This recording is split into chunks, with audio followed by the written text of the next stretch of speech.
Terus oke udah.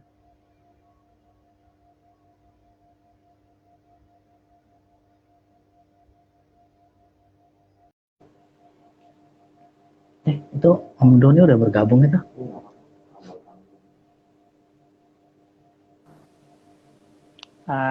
Oke. Halo dok. Halo, selamat sore Dokter John. Halo.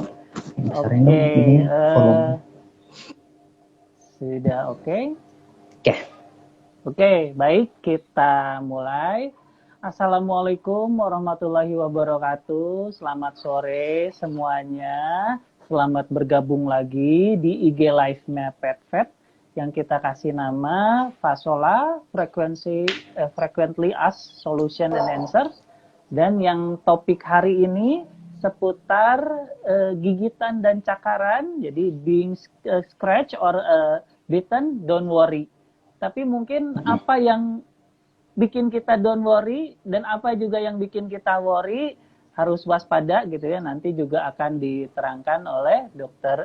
George. Nah, kita kenalan dulu Dr. George ini, George HG. Kalau di PetVet Animal Clinic, special interestnya adalah seputar oftalmologi. Kalau buat pet owner yang join, oftalmologi itu seputar masalah mata ya, gangguan mata. Ya, Nah, ya benar. seperti biasa juga kita informasikan juga bahwa di setiap sesi Fasola ini sudah yang kelima ya, tiap 2 minggu sekali, dan setiap sesi selalu ada 5 orang pemenang yang pertanyaannya bagus gitu ya, yang bermutu dan nyambung sama tema hari ini. Nah, 5 orang pemenang ini nanti dipilih, akan diumumkan juga di IG-nya PetVet Animal Clinic, akan berhak mendapatkan suplai produk Royal Canin untuk 1 bulan, untuk 1 petnya, untuk 1 anabulnya, gitu ya dok ya. Nanti juga join bareng kita Mas Doni Hendaru dari Animal Defender. Mudah-mudahan dia nanti bisa join. Nanti kita juga ngobrol-ngobrol sama Mas Doni Hendaru sama Dok. Kita panggilnya Dok Geo. Nah, Ya dokter Geo baik aja. Dok. Sebelum nanti sesi tanya jawab, Dok Geo, silahkan kalau ada yang mau di-sharingkan seputar yang ini ya dok, masalah gigitan atau cakaran dari anjing dan kucing gitu ya. Silahkan Dok Geo. Oke. Jadi selamat sore semuanya. Selamat sore juga Dokter Neno. Terima kasih atas kesempatannya. Jadi hari ini aku bakalan sharing terkait tentang gimana sih cara kita bertindak selaku owner terhadap gigitan atau cakaran yang kita dapat dari pockets kita sendiri ataupun mungkin hewan liar. Terus penanganan awal sama antisipasinya seperti apa. Jadi yang pertama sebenarnya sih kalau untuk masalah gigitan ini kita juga perlu tahu nih body language dari hewan itu sendiri seperti apa. Body language yang saya maksud ini adalah bahasa tubuh dari hewan itu kalau mereka merasa tidak nyaman atau tidak happy. Kalau misalkan kita ada di situ, dan biasanya ini aku juga terapin dalam saat aku melakukan pemeriksaan di dalam ruang eksam. Karena kalau misalkan kucing memang lebih stresan daripada anjing. Oleh sebab itu kita juga perlu tahu nih mereka ini secara gerak-geriknya nyaman atau enggak kayak gitu. Kalau misalkan udah mulai nggak nyaman, segala sesuatu kita perlu lakukannya itu cepat, ataupun kita perlu mengantisipasi sehingga nanti mengurangi ataupun minimalisir beberapa kejadian yang sehingga membuat nanti kita juga bisa terluka ataupun kita terkena beberapa penyakit yang sifatnya menular dari hewan ke manusia.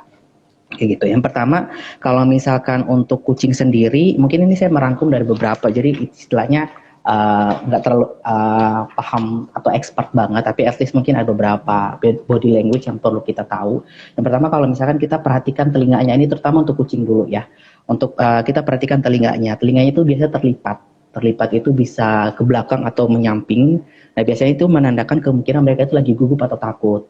Nah, kalau misalkan kondisi seperti ini, aku saranin itu kita juga harus lebih waspada, apalagi misalkan kucingnya ini kucing liar. Kalau mungkin kucingnya kita, mungkin kita udah tahu nih behaviornya dia kayak gitu. Jadi mereka juga mungkin secara koneksi dengan kita owner itu pasti mereka lebih dekat. Maksudnya mereka tahu oh, ini pemiliknya nih kayak gitu. Tapi kalau misalkan kucing liar, sebaiknya memang dijagain jaraknya aja seperti itu sehingga tidak ada luka cakaran atau gigitan nanti kita dapatkan. Itu yang pertama telinganya. Terus kita lihat juga matanya yang kedua. Nah, kalau matanya ini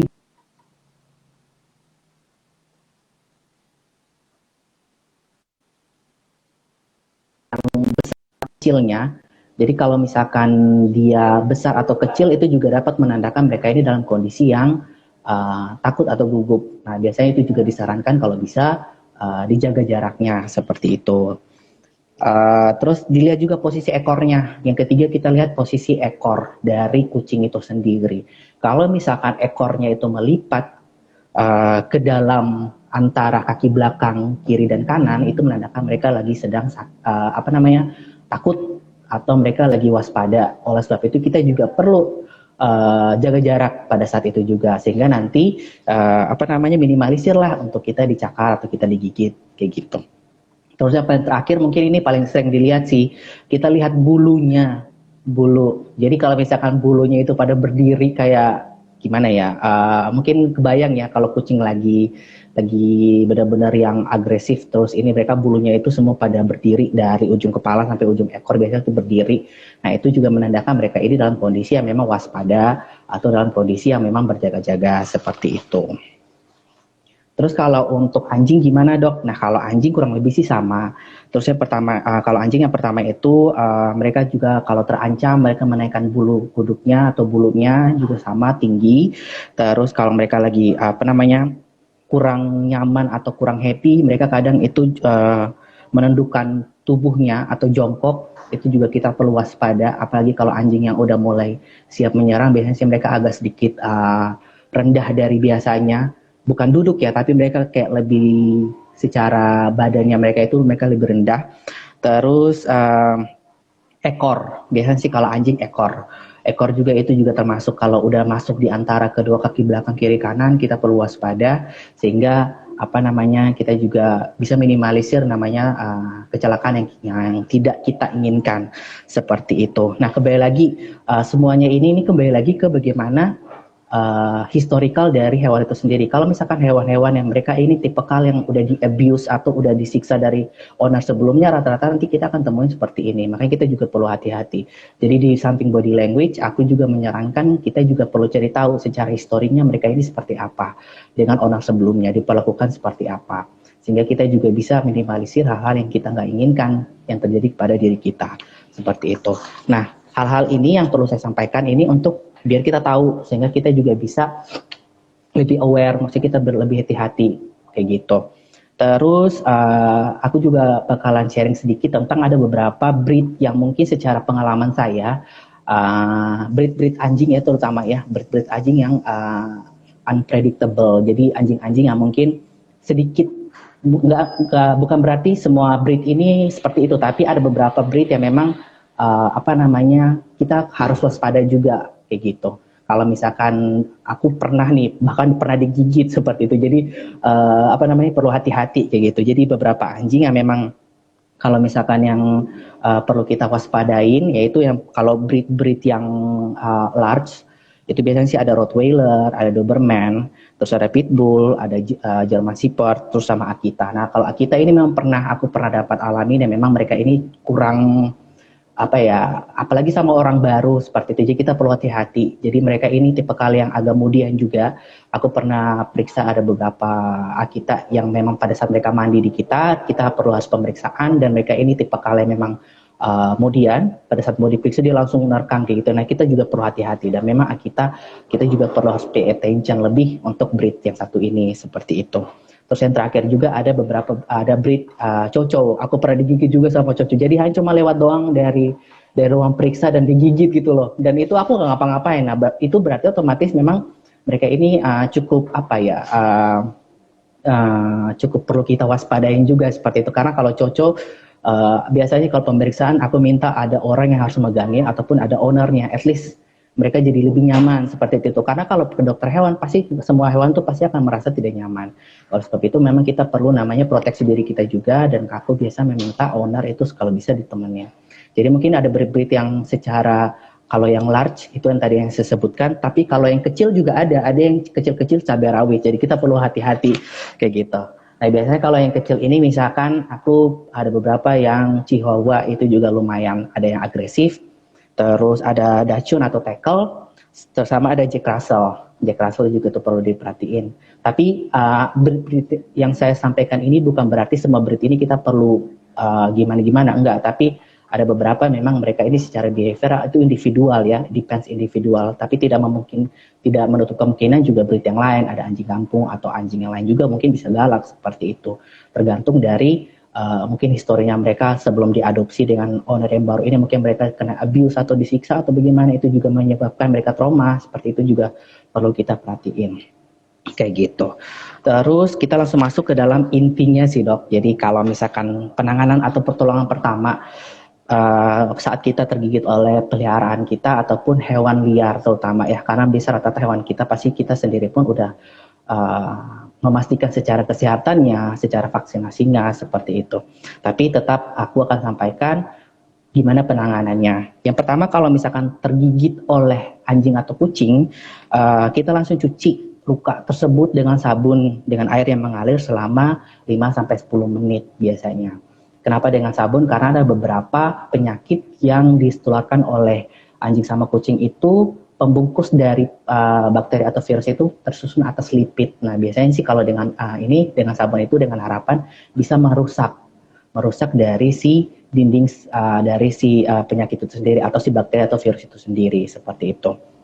Terus biasanya memang kalau misalkan lukanya cukup dalam atau ada perdarahan memang disarankan dibalut dengan kasa steril dengan harapan yaitu tadi menghindari infeksi sekunder, misalkan tetanus kayak gitu. Tetanus ini kan disebabkan oleh bakteri Clostridium tetani, di mana bakteri ini akan menghasilkan toksik.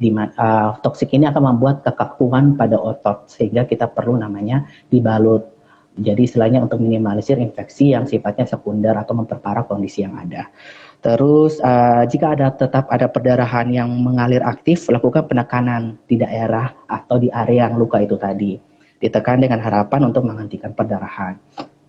Terus misalkan bagian yang terluka itu diposisikan lebih tinggi, kayak misalkan di tangan kita agak diangkat seperti itu, ataupun kaki mungkin diangkat di beberapa benda yang mungkin di depan kita dengan harapan untuk minimalisir untuk mengurangi perdarahannya. Terus jika ada menimbulkan nyeri, memang sebaiknya dikonsumsi ada beberapa obat untuk menurunkan nyeri itu sendiri. Biasanya paling aman sih itu bisa dengan ibuprofen atau paracetamol, itu udah paling aman. Sebelum kita ke dokter ya, bukan ke dokter hewan tapi dokter umum. Oke, terus periksakan ke dokter umum yang terdekat untuk perawatan lukanya. Itu udah penting, itu udah harus sih. Itu udah di luar dari jangkauan kita sebagai dokter hewan, tapi mungkin ini sebagai penanganan pertama aja sebelum kita ke dokter, dan memang harus ke dokter juga untuk mendapatkan perawatan, mungkin perlu antibiotika atau mungkin perlu analgesik yang beberapa hari dikonsumsi, atau mungkin ada obat-obatan yang sifatnya topikal, itu tergantung dari dokternya kayak gitu. Oke, terus untuk antisipasinya di sini saya ada bikin 2 antisipasi ya. Antisipasi yang pertama memang untuk si Pokits itu sendiri atau memang peliharaannya kita, dan yang kedua itu antisipasi kepada parents-nya atau pemiliknya. Yang pertama ini karena ruang lingkupnya dokter hewan, jadi saya yang pertama hewannya dulu deh. Hewannya yang pertama itu memang vaksinasi rabies yang rutin. Vaksinasi rabies kalau normalnya memang kita di Indonesia ini setahun sekali, dengan harapan untuk minimalisir penularan penyakit rabies. Karena rabies salah satu penyakit zoonosis. Penyakit zoonosis adalah penyakit yang menular dari hewan ke manusia, sehingga kita perlu namanya memproteksi diri kita dengan melakukan vaksinasi kepada hewan kita dengan harapan untuk minimalisir penyakit rabies itu sendiri. Terus memisahkan Pokits ini yang kedua ya, memisahkan Pokits kita dengan hewan liar. Dengan hewan liar dalam artian hewan yang kita belum tahu status vaksinnya seperti apa. Kita harus pisahin. Makanya biasanya kalau hewan yang baru diadop, aku selalu edukasi kliennya di mana mereka harus dipisah dulu untuk melihat masa inkubasi penyakit. Mau dipisah ini kita terlepas dari penyakit yang zoonosis ya, bisa virus yang lain, bisa panle, bisa distemper, bisa penyakit-penyakit yang menular dari penyakit sesama dari anjing kucing seperti itu. Makanya perlu dipisah, apalagi kalau misalkan hewan ini diambil dari jalanan atau stray cat atau stray dog, di mana kita belum tahu status vaksinnya seperti apa, mereka ini membawa penyakit atau enggak, itu kita juga harus memisahkan dulu mereka agar kita juga bisa melihat masa inkubasi dari penyakit yang normalnya terjadi 7 sampai 14 hari kayak gitu. Terus rutin memeriksakan pokis atau hewan peliharaan kita ke dokter hewan. Biasanya kalau pemeriksaan ini memang aku selalu menyarankan minimal 6 bulan sekali atau maksimal 1 tahun sekali kalau misalkan sibuk banget kayak gitu. Jadi istilahnya untuk secara general check up aja untuk pantau physically atau makan minumnya, general check up mungkin pemeriksaan dari physically luar ke dalam, physically luar mungkin kita pemeriksaan suhu, kita auskultasi jantung, mungkin untuk mengetahui kalau misalkan hewannya udah mulai senior ya seperti itu. Jadi cek darah juga. Jadi memang pemeriksaan ke dokter hewan itu rutin dilakukan kalau bisa minimal 6 bulan sekali atau maksimal 1 tahun sekali. Terus untuk kalau yang terakhir ini antisipasinya untuk pokisnya mungkin sterilisasi terutama untuk kucingnya. Apalagi kalau kita punya kucing yang jantan. Nah mereka ini tipe kalau misalkan memang musim kawin suka kabur-kaburan keluar rumah kayak gitu. Jadi nanti datang lagi ke klinik, ini dok kucing saya baru hilang beberapa hari karena kawin balik-balik flu kayak gitu. Nah kita kan nggak tahu nih pada saat mereka keluar, pada saat mereka kabur ini mereka kontak dengan kucing seperti apa. Mungkin kucing yang bisa bawa rabies, who knows, kita nggak tahu. Kita itu di luar dari controlling kita sebagai pet owner seperti itu. Jadi sterilisasi menurut saya itu penting. Istilahnya dilihat dari secara medis atau dilihat dari untuk minimalisir penularan penyakit itu sangat-sangat membantu, sehingga sterilisasi itu sangat disarankan untuk mengurangi resiko-resiko yang kita lagi bahas sekarang ini kayak gitu. Terus antisipasi kepada pemilik. Nah antisipasi kepada pemilik itu yang pertama itu memang pemilik kalau bisa dilakukan vaksinasi rabies secara rutin. Nah, vaksinasi rabies itu ada beberapa jenis sih. Ada yang memang vaksinasi rabiesnya perlu kita tahu nih, vaksinasi rabiesnya ini setelah tergigit, sebelum atau kita belum pernah tergigit itu juga ada aturannya seperti itu. Jadi vaksinasi rabies bahkan kita dokter hewan juga memang disarankan untuk vaksinasi rabies. Oleh sebab itu memang vaksinasi rabies bisa dilakukan ke manusia juga untuk preventif seperti itu. Nah untuk vaksinasi rabies sendiri mungkin bisa dikonsultasikan dengan dokter umum tolerance masing-masing kayak gitu. Tapi kalau misalkan untuk kita dokter hewan memang selalu disarankan untuk vaksinasi rabies karena kita kan selalu berkontak kontak dengan hewan, kontak dengan anjing kucing seperti itu. Jadi memang kita perlu namanya vaksinasi. Dan itu pentingnya. Oh ya, hampir saya lupa, vaksinasi rabies ini kalau bisa dibarengi sama vaksinasi untuk tetanus kayak gitu. Seperti saya bilang tadi, kalau misalkan ya amit-amit, maksudnya kita tergigit terus kita kena infeksi yang sifatnya sekunder dari bakteri, ya namanya kita ngomongnya yang paling buruk aja deh. Jadi istilahnya seburuk apapun itu kita perlu preventif, di mana kita perlu vaksin. Seperti itu memang tetanus juga perlu divaksinasi karena pada dasarnya bakteri ini masuk karena memang ada luka, karena ada pintunya. Pada saat pintunya terbuka atau ada luka gigitan, kita perlu melakukan vaksinasi. Dan itu memang vaksinasi tetanus kalau bisa dibarengkan juga seperti itu. Terus cegah kontaminasi air liur hewan liar. Jadi kadang nih kalau misalkan kita kan memang kita suka sama hewan kayak gitu karena kita kasih makan hewan jalanan kayak gitu, terus mungkin kita kurang sadar kita ada luka goresan dikit aja di tangan kita terus kita kejil sama mereka juga itu bisa menjadi salah satu kontaminasi penyakit, baik itu bakteri ataupun itu virus juga bisa. Even mereka nggak menggigit ya seperti itu karena yang pada dasarnya rabies itu paling banyak di saliva atau di air liur anjing atau kucing. Oleh sebab itu kontaminasi ini kita minimalisir ya kalau bisa. Kalau mau pegang pun mungkin pakai sarung tangan. Tapi kalau memang mau pegang pun di make sure aja tangan kita ini nggak ada luka kayak gitu. Jadi istilahnya tidak menjadi gerbang masuk dari penyakit baik itu bakteri ataupun virus ke dalamnya kayak gitu ya. Terus hindari hewan yang tidak jelas riwayat vaksin rabiesnya atau hewan liar.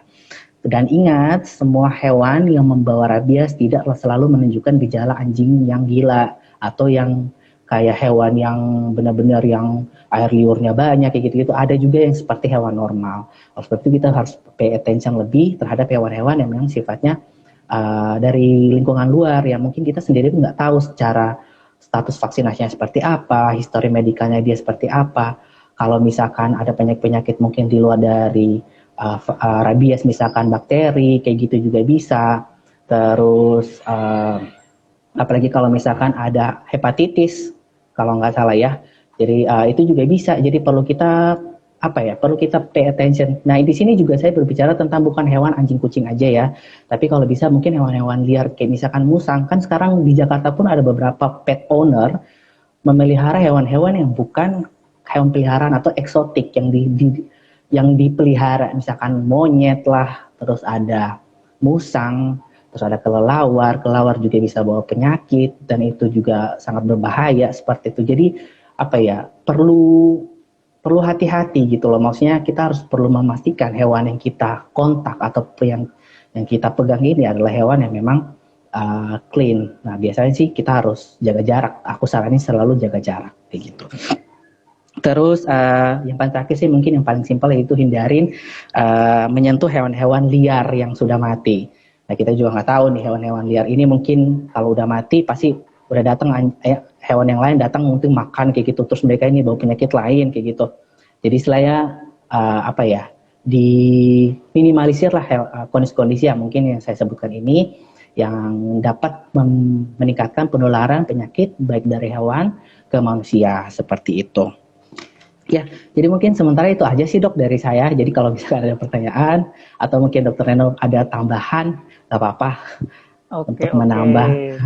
Thank you Dok Semoga Geo. jelas Oke. ya, ya. Sama-sama dok ya. Nah, luar biasa tuh ya, mengingatkan kita lagi. Tuh intinya sih kalau saya ngelihat, oh udah ada Mas Doni nih. Iya, Halo halo. Mas Doni, Halo Mas apa Doni, selamat sore. kabar? Halo, Halo, halo. selamat sore Iya, semuanya, teman-teman semua. Iya, iya. halo. Mas Doni, wah ini Ya. kalau Mas Doni boleh dibilang udah pemain lama ya, anjing kucing ini biangnya. Benar. Udah Oke, bertemu Mas banyak Doni, behavior kucing, anjing ya. tadi kan Dok Geo udah sharing tuh soal gigitan, cakaran. Nah, Mas Doni, kalau di tempat Mas Doni sendiri, terutama pegawai dan lain-lain gitu ya, yang udah biasa ngurusin anjing kucing itu, kalau ada cakaran dan gigitan dari Anabul gimana tuh? Ini begitu saya tahu temanya pas di sama Dokter Eka, saya langsung ketawa. Wah ini kami banget nih. Ini kami banget. Ini kami banget. Karena seperti halnya di dunia kedokteran yang menjaga kesehatan anabul kita semua gitu ya. Kami juga bersinggungan sama hal-hal seperti itu. Terutama anjing dan kucing yang dalam kondisi stres. Yang kami tolong karena kami bergerak di dunia pertolongan hewan gitu ya. Artinya yang ditolong tentunya dalam kondisi yang kurang baik. Jarang sekali kami menolong dalam kondisi yang baik-baik saja dan hati-hati saja. Umumnya yang stres. Misalnya di pinggir jalan tol, kucing atau anjing di pinggir jalan tol, apakah dia akan oke-oke saja langsung naik ke mobil kita buka pintu kan tidak? Dia akan terus siapa? Dunia kami ini sangat beresiko akan gigitan dan cakaran. Kalau ini saya diberi kesempatan closer look, ini badan saya udah bolong-bolong. Biar gitu ya, yang seputar anjing kucing gitu. Bolong-bolong. Bahkan kita lagi tidur aman-aman saja. Ada kucing lari-lari main kepleset, muka saya baret nih. Hampir kena mata nih. Cakaran kucing kan, wah, pedes banget ya. Bangun kaget, apaan nih? Tiba-tiba muka berdarah. Kucingnya lari-lari aja. Heboh aja. Oh iya, ya udah. Mesin, tidur lagi. Jadi kalau di dunia kita, karena kita sadar bahwa ini adalah resikonya, dan nggak komplain gitu. Ya, yang paling infeksi ya dok ya. Iya. Pernah ada kasus yang parah nggak sih, Mas Doni? Mas Doni atau teman-teman yang sampai perlu ke dokter dan lain-lain gitu? Ya, di kasus gigitan itu, alhamdulillah saya sih belum pernah sampai ke dokter ya. Kalau akibat luka besarnya, asal bahasanya. Ini ada bekas di sini nih. Ini sobek panjang begini, saya menolak ke dokter.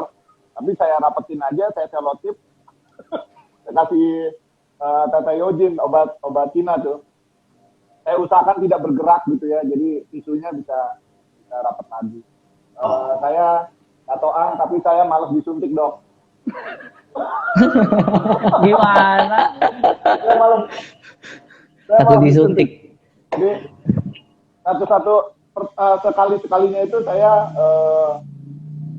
terpaksa ke dokter, ke klinik, akhirnya sampai ke Silomot gitu, karena kaki saya digigit boxer, karena boxernya mau gigit papis ya. Sebelum papis itu nanti daripada hancur, kepalanya digigit sama dia. Akhirnya saya pisahkan dengan kaki, mau nggak mau, dan kaki saya yang dihajar. Ketika digigit anjing, kalau boleh sharing ini, rasain sakit sih, cuma kaget doang. Kaget, udah diberesin, insidennya beres, tahu-tahu kaki saya anget nih, kok licin ya? Sendal atau sepatu saya kok licin gitu. Pas saya tengok, oh darah. Darah ada banyak. Kita bersihin lalu saya akhirnya ke itu. Loh, mana Mas Doni? Oh, jaringannya. Masih aman nggak? Sudah? Aman-aman. Udah aman belum? Aman. Jadi pas kegigit itu akhirnya saya setelah 10 hari akhirnya saya nyerah. Karena cenut-cenutnya bukan main, tiap malam itu sakit sampai ke belakang kepala itu saya mesti panadol sampai 3 untuk bisa tidur. Kalau nggak bisa tidur. Hari ke-10 saya nyerah.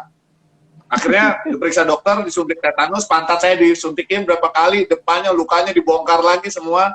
Dan ini pelajaran buat teman-teman yang kegigit dan tidak tahu bagaimana kondisi anjing sebelumnya, karena ini anjingnya rescue, kita nggak tahu ya background dia aman apa tidak.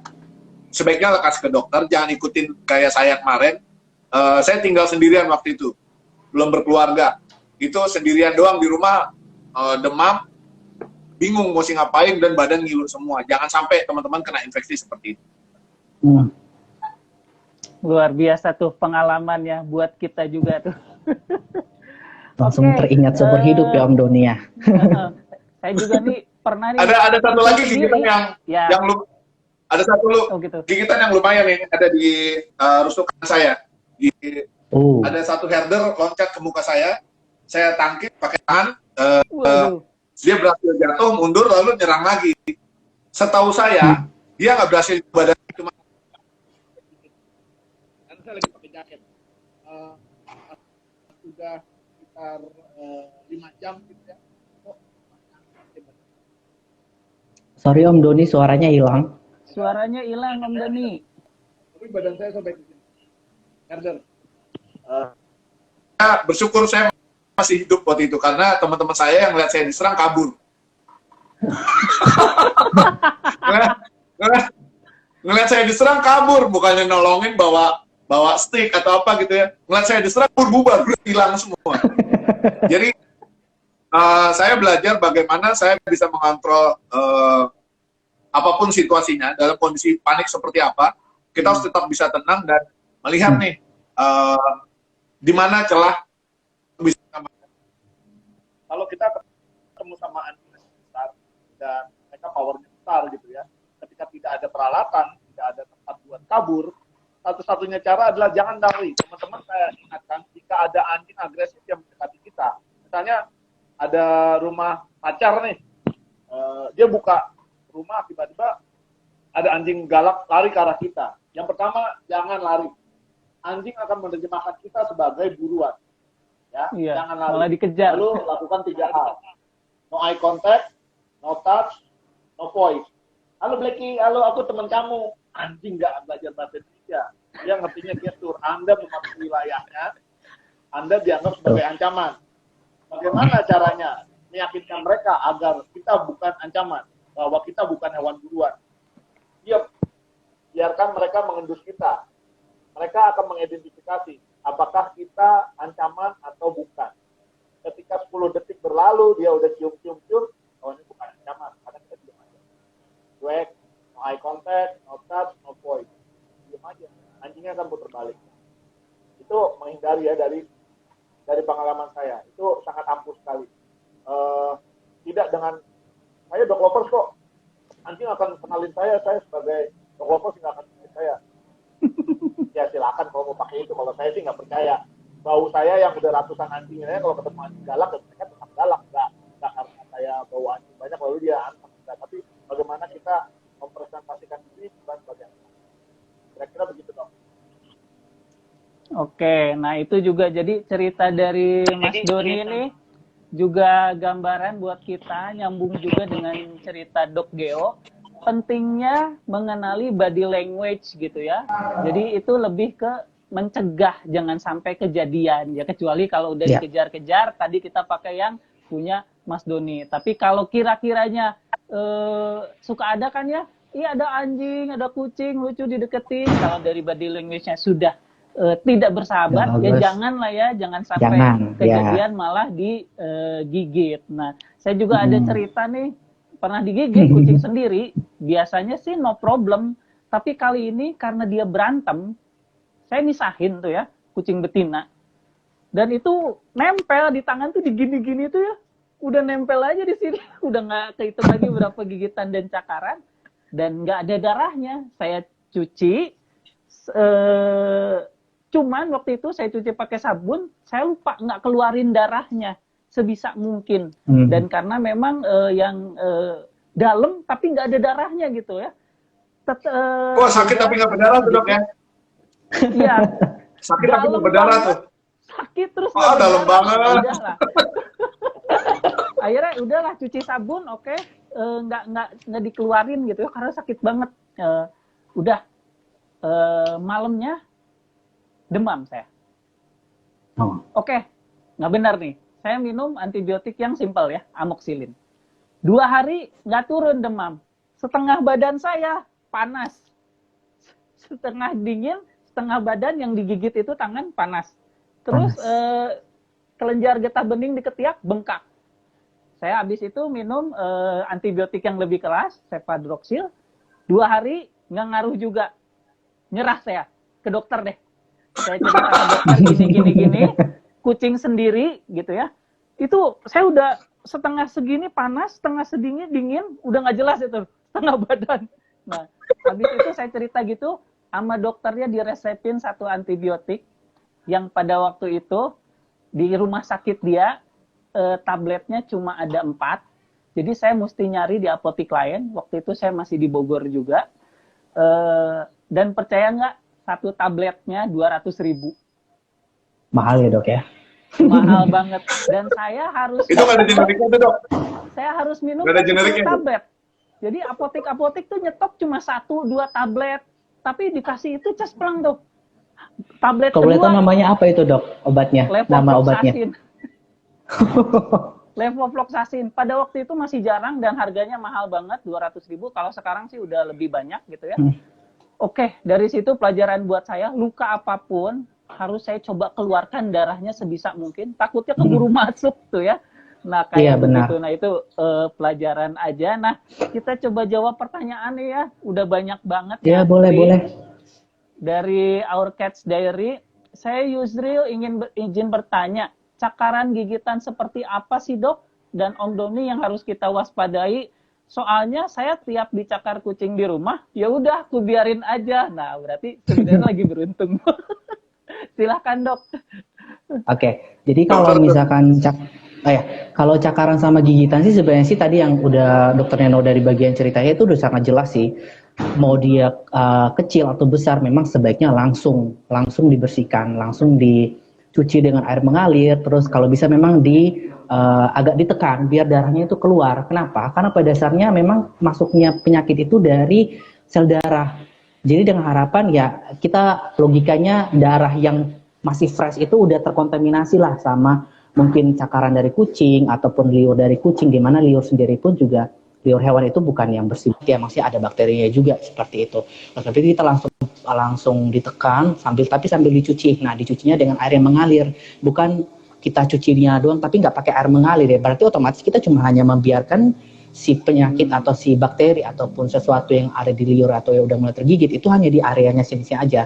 Maksudnya dengan air mengalir itu dengan harapan dia bisa tetap dibilas seperti itu, jadi tetap keep clean.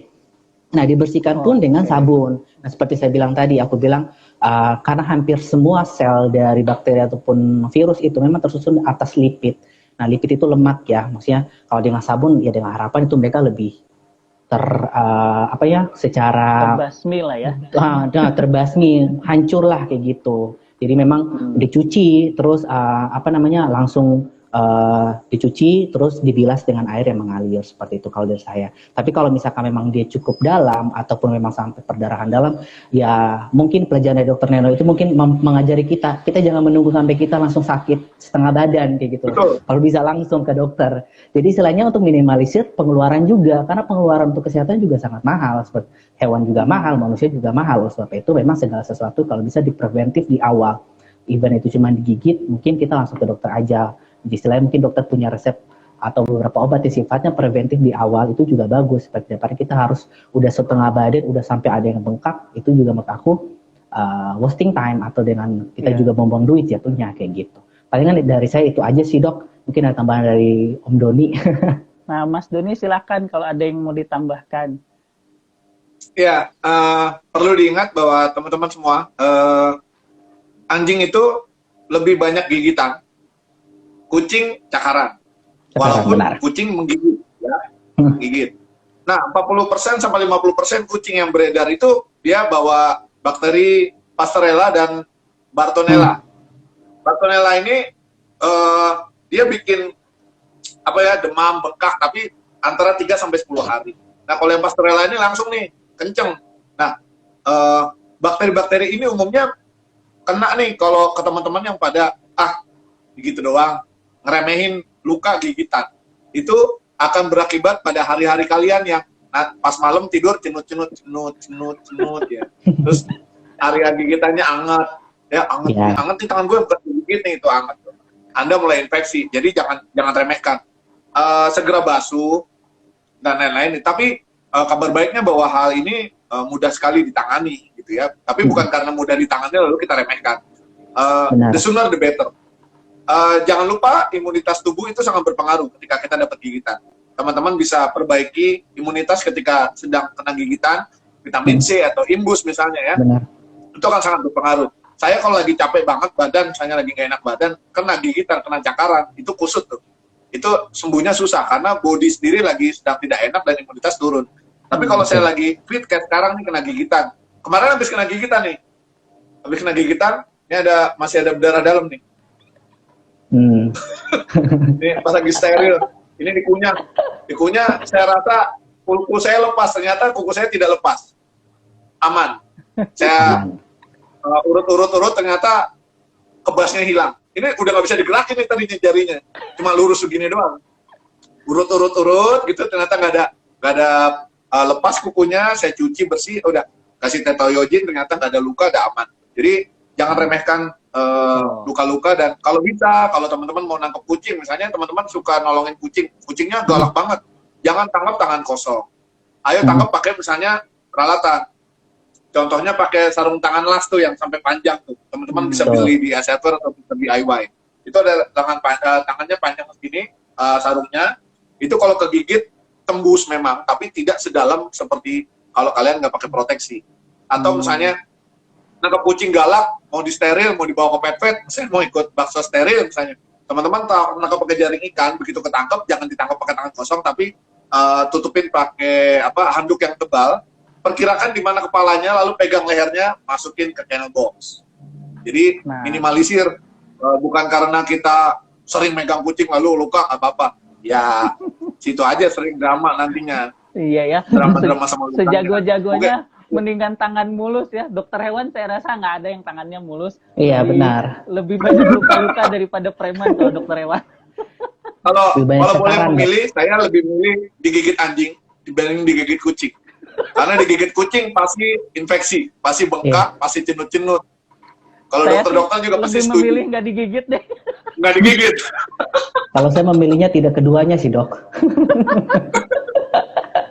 Tapi masih mending kegigit anjing sama kucing daripada kegigit teman sih. Iya, kalau yang pengalaman saya kemarin sih, kalau pengalaman saya kemarin itu Dok, kalau kegigit yang coco yang tadi saya cerita itu memang nggak langsung demam, maksudnya cuma sakit aja biasa. Tapi kalau yang kucing memang pernah ada yang sampai demam seperti itu. Jadi memang kalau secara experience aku setuju sih sama si Om Doni sih. Kalau anjing memang rata-rata tuh mereka gigit tapi minim gitu loh, kita reaksi imun kita terhadap gigitan. Tapi kalau cakaran sama gigitan tuh lumayan. Jadi menurut aku kan kebanyakan owner ini sekarang kalau di Jakarta kucing tuh banyak juga ya, apalagi ambil kucing. Jadi menurut aku itu perlu kita waspadain, apalagi kalau kita suka nolongin stray cat kayak gitu, suka bawa, itu juga penting banget sih. Kayak gitu. Oh, saya ada tips ya buat ini Dok, buat yang gigitan. Kalau gigitan anjing, teman-teman digigit anjing misalnya nancep di sini gitu ya, teman-teman jangan tarik. Kalau teman-teman tarik, sobek dan anjingnya nggak akan lepas. Jadi kalau digigit nih kepalanya ya, ini gigit begini, kita dorong ke dalam ke kerongkongannya, dorong aja. Iya. Ini susah dilakukan ketika kita dalam refleks menyelamatkan diri. Tapi kalau kita ingat dan ini nggak bisa lepas, dorong aja, nanti dia malah lepas. Tapi kalau kita tarik-tarik, itu nggak akan lepas dan sobeknya makin parah. Betul. Ketika kita panik, anjing makin brutal. Jadi dorong, sakit memang, tapi kalian harus tetap, no, begitu. Tunjukkan bahwa kita punya wibawanya dan nanti dia akan mundur. Itu udah terbukti. Berapa kali saya kena gigit dan itu efektif. Iya. Walaupun nanti teman-teman ngelakukan ini gitu, susah. Semudah-mudahan sih nggak pakai gladi resik ya. Mudah-mudahan nggak pakai gladi resik. Refleks itu harus dilatih itu. Bener. Oke, kita ke pertanyaan berikutnya. Dok, kata orang kalau digigit atau dicakar kucing bisa terkena cat scratch disease. Apa sih cat scratch disease itu, Dok? Jadi kalau misalkan yang disampaikan tadi itu kurang lebih itu demam kucing kalau nggak salah. Kalau tidak, aku pernah baca juga dan itu memang sering dialami juga. Jadi memang penyebabnya itu yang tadi udah disebabkan oleh sama Om Doni, itu penyebab itu dari bakteri Pasteurella. Nah, bakteri ini memang bisa menyebabkan dia itu kita tuh demam, terus ada gejalanya itu ada kram perut, terus area yang digigit itu hangat, terus kan kalau kita digigit atau kita dicakar kan otomatis memang permukaannya ini kan ada pembuluh darah, ada saraf. Nah, biasanya sih memang nanti hubungannya juga bisa ke saraf, bisa ada kita nyeri seperti itu. Nah, kayak tadi di dokter Neno tadi ngalamin yang namanya setengah itu panas, setengahnya itu dingin. Ya karena memang kita sarafnya ini memang terbagi kayak gitu loh, dan akan menyerang di area saraf yang memang tergigit. Jadi kalau misalkan di sebelah kiri, pasti nanti sebelah kiri semua tuh nanti yang sakit, dan ada beberapa kelenjar atau kelenjar getah benih yang mungkin kita sering dengar itu namanya istilah atau limfogranula, itu akan membengkak. Nah, biasanya itu memang ada beberapa titik termasuk di area ketiak. Nah, itu akan limfogranula yang terdekat dari area gigitan itu akan membengkak biasanya. Jadi memang kalau misalkan untuk penanganannya memang ada penggunaan antibiotik kalau misalnya diperlukan, terus ada analgesik atau pereda nyeri, ataupun memang sebaiknya langsung ke dokter seperti itu, dengan harapan nanti ada beberapa treatment mungkin dari dokter itu yang langsung diberikan dengan kondisi yang kita alami atau gejala yang kita alamin seperti itu. Jadi sebenarnya sih itu terutama untuk kucing ya, kalau kucing. Jadi kalau kita sebutnya itu demam kucing kalau nggak salah bahasa awamnya. Terus Dok, ada pertanyaan lagi nih, The Angel of Persian, dari The Angel of Persian. Jika kucing terkena tokso, kemudian dia menggigit mencakar kita, apakah kita bisa terkena tokso? Apa solusinya? Apakah kita perlu disuntik untuk mencegah? Antibiotik mana yang harus kita minum untuk mengobati? Wah, kalau antibiotik kayaknya mendingan tanya dokter umum ya, jangan tanya dokter hewan. Iya, mendingan ya. Nah, benar. Soal toksonya gimana nih, Dok?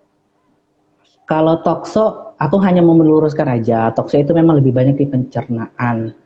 Jadi sebenarnya sih kalau tokso memang obatnya obat minum biasanya, kayak gitu. Jadi kalau misalkan untuk masalah tokso memang penularannya tidak melalui gigitan atau tidak melalui cakaran ya.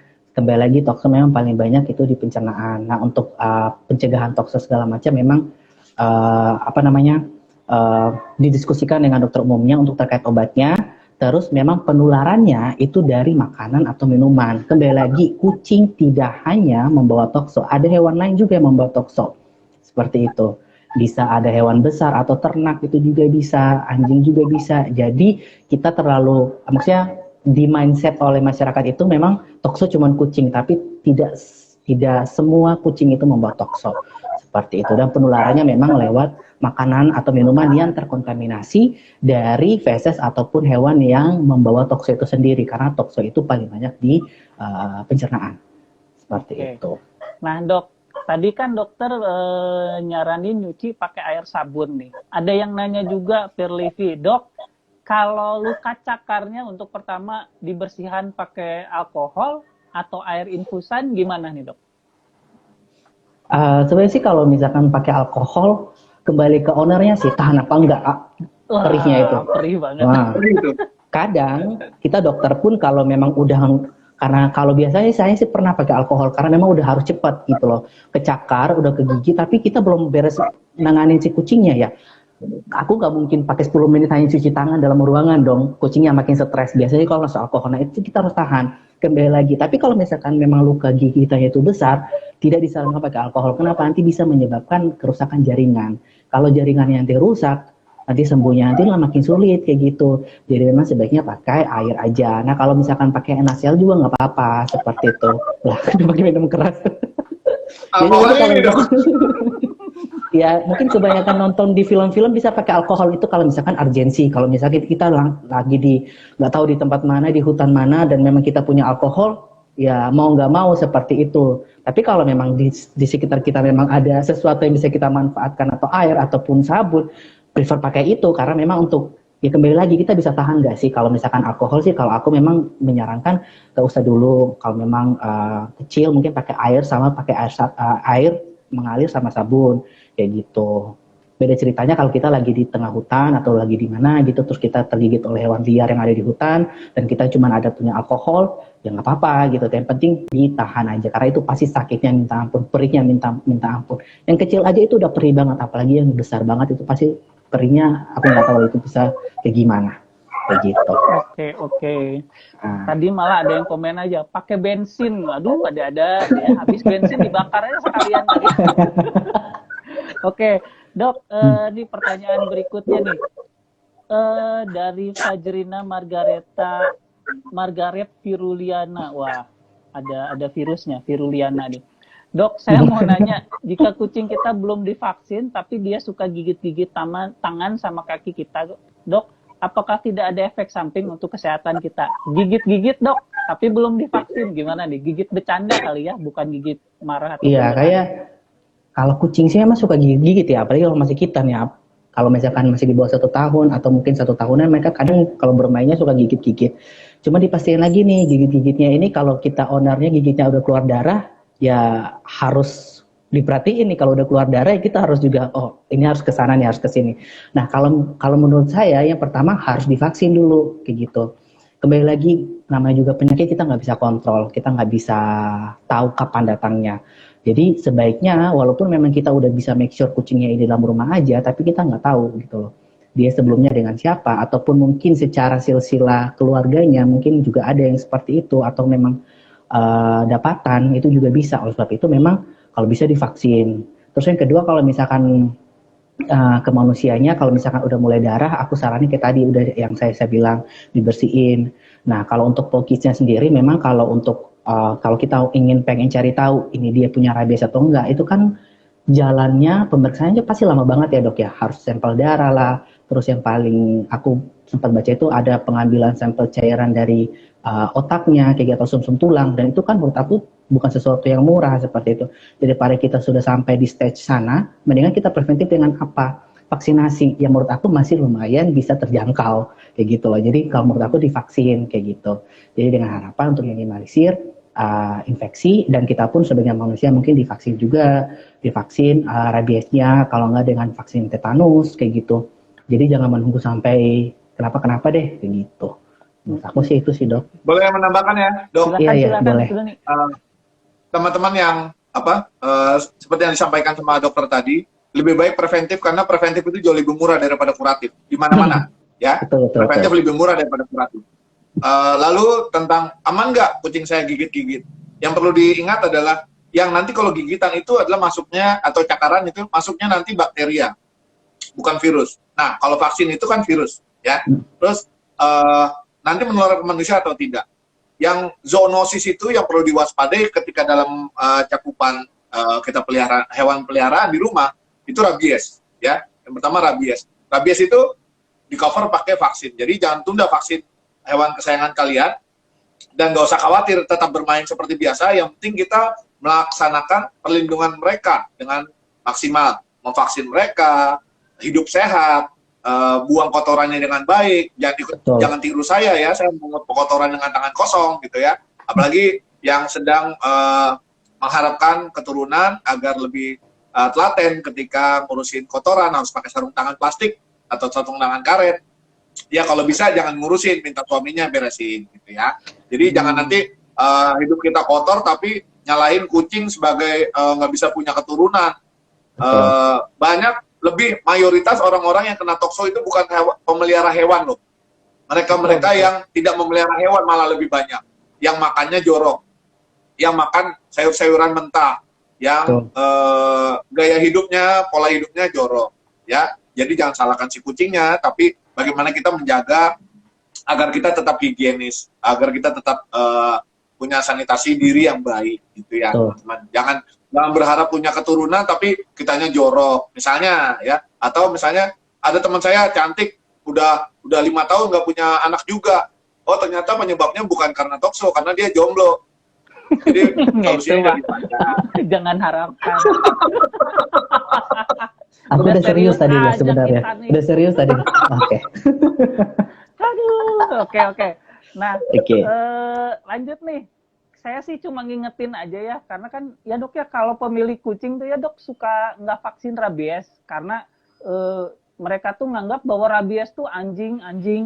Tadi juga dokter udah ingetin ya, semua hewan berdarah panas wajib divaksin rabies. Dan kalau saya mau nambahin juga ya, rabies itu sampai sekarang belum ada obatnya. Jadi setelah digigit dan divaksin itu cuma pencegahan. Ketika sudah, biarpun udah digigit terus divaksin tuh ya, itu kalau udah muncul gejala almost always fatal, semua meninggal gitu ya. Kasus yang selamat kena rabies itu pun bukan gigitan dari anjing tapi dari kelelawar rabiesnya gitu ya. Benar. Nah, jadi mendingan mau di rumah, mau kucing setengah rumah setengah keluar, atau anjing monyet juga tadi musang, semua divaksin, karena vaksin juga melindungi si ownernya dari rabies ya. Jadi anjing kucing kita divaksin itu juga melindungi si ownernya suatu saat kalau anjing kucingnya terkena rabies gitu ya, atau kemungkinannya jauh lebih kecil terkena rabies gitu ya. Nah, ini juga ada yang nanya dari Auras Nixon, jika kucing tersebut terkena rabies, bagaimana penanganan pertama yang perlu kita lakukan? Nah, dok, rabies nih misalnya. Atau gini deh, jangan dulu rabies. Si kucing atau anjing ini suspek rabies, mesti digimanain nih, dok? Kalau saya sih pribadi memang belum pernah ya, masih belum pernah hands on langsung dengan hewan-hewan yang kita suspek rabies. Cuma kalau bisa yang pertama memang kita kalau misalkan punya lebih hewan dari satu dalam rumah, kita yang pertama jangan langsung disentuh hewannya. Yang pertama, kalau kita suspek ya, kalau misalkan hewannya ini kok beringas banget, suka gigit segala macam, terus gejala hewan-hewan yang punya rabies itu, mereka itu yang pertama tuh takut terang, mereka tuh prefer di gelap. Terus yang kedua itu mereka tuh berliur. Takut cahaya, terus takut air juga. Kadang mereka tuh memang haus, tapi karena mereka sakit, mereka tuh enggan mau minum. Jadi mereka juga takut sama air, terus berliur juga. Terus kalau bisa memang langsung dipisah sama hewan yang lain. Kalau misalkan kita punya lebih dari satu hewannya dalam rumah. Terus yang paling terakhir memang info langsung ke dinas terkait, kayak gitu. Karena kalau untuk penanganan kita sendiri pun kalau secara dokter hewan sih memang belum belum ada yang paten gitu loh, dok. Maksudnya kita dokter hewan itu kayak belum ada yang paten. Tapi kalau menurut aku mungkin dari dinas yang mungkin berkaitan dengan tersebut mungkin ada. Dan yang paling penting sih langsung ke isolasi kalau mereka udah ada suspek rabies. Nah itu isolasinya itu bisa dilakukan di pemerintah gitu. Jadi, baik itu manusianya ataupun hewannya kayak gitu. Nah, tuh Mas Doni mau nambahin, silakan. Boleh. Jadi kalau kucing, anjing misalnya suspek rabies, kita harus bagaimana? Teman-teman kalau bisa konten sendiri silakan, karena masa observasi baik yang dilakukan oleh teman-teman sendiri maupun yang dilakukan oleh dinas. Dalam hal ini Dinas Ketahanan Pangan, Kelautan dan Perikanan, kalau di Jakarta di KPKP, kalau di daerah namanya Dinas Perikanan dan Peternakan. Itu jika ada kasus gigitan, apakah dengan gejala rabies atau tidak, hewannya akan diobservasi selama 14 hari di dinas. Dipisahkan dari hewan lain, diberikan perawatan seperti biasa, lalu diobservasi tiap hari, dinilai apakah ada gejala yang timbul. Jika 14 hari diobservasi tidak ada perubahan atas perilaku dan kesehatan si hewan boleh pulang ke rumah. Nah, kenapa 14 hari? Karena jika hewan terkena rabies, terjangkit rabies, dalam 14 hari dia mati. Jadi kalau dia 14 hari survive, berarti dia tidak terkena. Karena untuk tes rabies ini, untuk memastikan dia benar rabies atau tidak, kita mesti ngambil tisu di otak nih, mesti ngambil sampel otak. Artinya dia mesti mati. Nah, ngapain dites kalau dia mati? Jadi cara yang baik, yang humane untuk hewannya, fair buat hewannya, fair buat orangnya, adalah observasi. Tapi kalau ada kasus gigitan, lalu ada beberapa orang mati, dan biasanya itu anjingnya akan dihakimi yang secara tidak adil gitu ya. Nah, kalau udah keburu mati atau anjing atau kucingnya, biasanya sampel otaknya diambil untuk menentukan benar rabies atau tidak. Nah, teman-teman juga bisa mengetes rabies dengan hewan peliharaannya, diambil sampel darahnya di dinas untuk dites titer rabies. Titer rabies ini akan menentukan ambang batas mana yang nanti ada hasil tesnya yang menentukan dia aman atau tidak. Yang biasanya diperlukan untuk transport hewan antar daerah. Ya. Lalu kalau pengalaman saya kemarin ada seorang bapak meninggal dunia di dalam rumahnya dikelilingi oleh anjingnya 9. Keluarganya meminta tolong kepada kami untuk evakuasi si bapak ketika masih hidup. Ternyata pas kita datang bapaknya sudah kaku. Dalam kondisi pandemi begini, kita masuk ke rumah PD mau nolongin orang, tiba-tiba si bapak udah wafat. Kita langsung deg-degan nih, kenapa nih si bapaknya kan? Ya, kalau COVID puslah saya. Udah dalam satu rumah, satu tim. Ternyata meninggalnya bukan karena COVID. Lalu anjingnya kita bawa keluar, tapi dinas karena tahu ada orang meninggal dalam satu rumah dan tidak ada yang menyaksikan meninggalnya karena apa, hewan-hewannya diambil semua ke dinas untuk diobservasi selama 14 hari. Baik itu ada gigitan atau tidak, itu mereka meminta hewannya untuk diobservasi, untuk menjaga dari kemungkinan rabies. Itu setelah 14 hari diserahkan kepada kami, anjing-anjing yang menjaga almarhum, dan sekarang ada di shelter.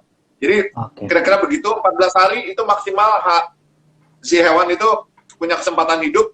Kalau lebih dari 14 hari nggak ada apa-apa, udah bisa balik. Orang juga, kalau kena 14 hari, game over udah.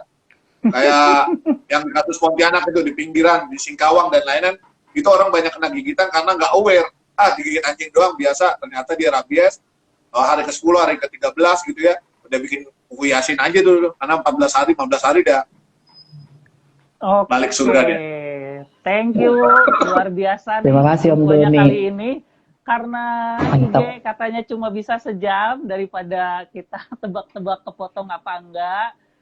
Mungkin kita tutup aja sesi hari ini. Luar biasa, cakep banget nih diskusi kita. Mudah-mudahan bisa jadi info juga buat viewer PetVet. Jangan lupa ya follow IG-nya Royal Canin, PetVet, dan juga Mas Doni. Nanti seperti biasa ditunggu siapa 5 pemenang yang berhasil beruntung mendapatkan hadiah. Jangan lupa juga ikuti Fasola yang berikutnya 2 minggu lagi seputar prevention, pencegahan apa aja. Saya rasa itu aja. Semoga diskusi kita ini bermanfaat ya, daripada ngabuburit sambil makan cilok, mendingan nonton IG gitu ya. Ngabuburitnya batal. Oke, itu aja. Teman-teman yang pertanyaannya belum kejawab, nanti saya posting di Instagram. Nah, teman-teman silakan bertanya, nanti dilanjutin sama dokter ya. supaya bisa terjawab, karena materi tentang rabies ini penting untuk kita sebarkan, dan makin banyak orang sadar, makin banyak orang aware, saya rasa akan jauh lebih baik. Oke, sip. Kalau begitu, thank you Mas Doni, thank you Dok Gia. Terima kasih, ya sama-sama. Terima kasih semuanya. Terima kasih. Bye-bye. Terima kasih teman-teman semua. Jangan lupa batal ntar. Yo. Maghrib.